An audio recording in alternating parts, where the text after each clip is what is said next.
The recent patch for Vermintide has an absolutely massive change that isn't being talked about nearly enough. Patch 5.5.0 gave us plenty of changes and new content to the Chaos Wastes and personal loadouts, but it also gave us some changes to weaves. We finally have weave illusions in the base game, something we've been asking for a long time now, but the weaves game mode received two main changes that are, frankly, absolute game changers.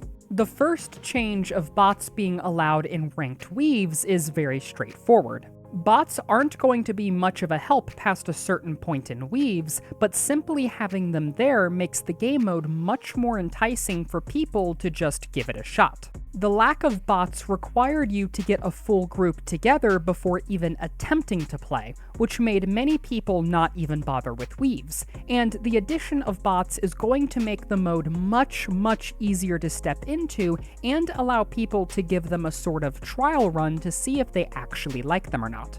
You'll still need to gather a group if you want to complete ranked weaves to the end, but this change makes the barrier for entry much lower than it has ever been before. The second change, though, and this is the big one, is that running out of time on a weave no longer ends the weave. You can still complete the weave and gain credit for it, but you won't be placed on the leaderboards. This singular change makes the entire game mode of weaves playable for the entire community and actually fun to play. If you don't know why, here's a little context. In ranked weaves, you complete a number of weaves in ascending order to a maximum of 160. Weaves are separated into mini-groups or sets based on difficulty, which goes from Recruit all the way up to the modded difficulty of Kata 3. After reaching Kata 3, though, the game continues to scale up the difficulty by making enemies deal more and more damage, all the way up to a damage increase of 1000%.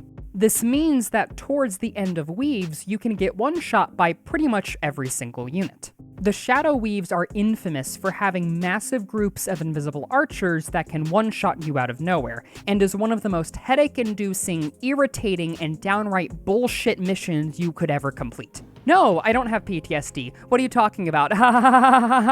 While this did make weaves incredibly difficult, this wasn't the biggest contributing factor to the game mode's difficulty. The hard part about weaves was having to do objectives through these insane amounts of damage, alongside increased spawns that are closer to onslaught levels than what you would find within the base game, and you would have to deal with all of this while on a hard time limit. This time limit made it impossible to complete a large chunk of weaves normally, as there was physically too many enemies with too much health on screen for you to kill within the given time frame of 20 minutes, so the only option was to cheese the weave in various ways, typically through speedrunning tactics. For instance, back when I did weaves in Season 1, we employed the Handmaiden cheese. Whenever we spawned into a weave, the Handmaiden would rush off by herself as far as she could go to trigger as many spawns as possible, while the rest of the team would wait at spawn. Whenever she reached the end of the map or got disabled, she'd Alt F4 and rejoin,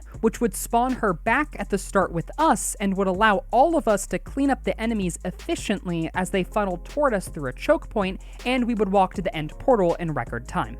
With the time limit gone, though, these kinds of cheese tactics are no longer mandatory. You're now able to take as much time as you need to get through the weaves, and while it doesn't solve the later weaves being one-shot central, it makes the weaves much more simple to deal with since you are freely able to take your time and go through the weaves at your own pace, rather than having to stress about the time and whether or not you're going to run out of the time halfway through the end event. This also negates a lot of the stress of end events as well, as end events typically come down to the wire in regards to time. It was also common to have end events with long stretches of time in between waves where nothing was spawning, which was frustrating since you were watching the clock tick down and could do nothing about it. And with the time requirement gone, that is also now a total non-issue.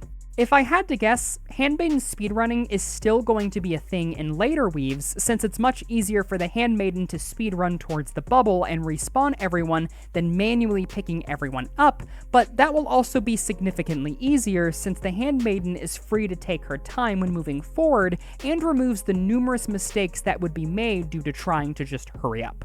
Weaves are still going to be the hardest content within the base game, but they are much more fair than they've ever been before now, and I'm actually kind of wanting to play them and make some videos on them. There is a lot to unpack in Weaves, and the meta is very different than in the base game, so it could be fun to dive into. Do these changes make you interested in Weaves, though? Let me know down in the comments below.